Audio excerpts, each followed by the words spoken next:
It was 7:58 a.m. and Maya was halfway through her commute on the 8:15 train to Paddington when it slowed to a stop. The train had been delayed twice already, but Maya didn't mind. She was grateful for the extra few minutes of peace before she had to start working. But this wasn't the usual quiet that she was used to. This was different.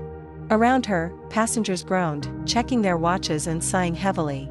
Maya glanced out of the window, half expecting to see only darkness, but instead saw a small clearing where two deer grazed quietly by the tracks. The train was surrounded by trees on one side and a field on the other.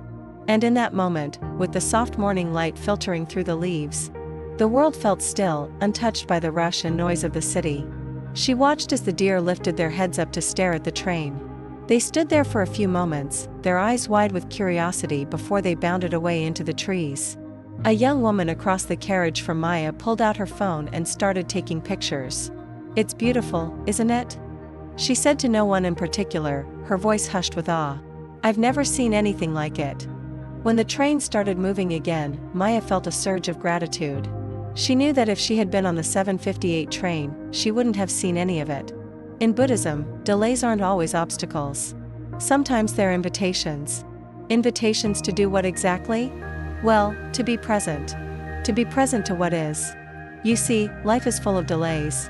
Things don't always go according to plan. Sometimes our trains break down in the middle of nowhere. Sometimes deer decide to graze by the tracks. And sometimes we find ourselves stuck in the middle of it all, staring out the window with a mix of annoyance and wonder. But here's the thing, these moments, these delays, they're not just interruptions. They're opportunities. Opportunities to pause, to breathe, to appreciate the beauty that surrounds us even in the most unexpected places. Because let's face it, we could all use a few more moments of stillness in our lives. A few more chances to marvel at the world around us. So the next time your train breaks down in the middle of nowhere, don't just groan and check your watch. Look out the window. You might just see a couple of deer grazing or maybe something else, something that makes you realize that sometimes the journey is just as important as the destination.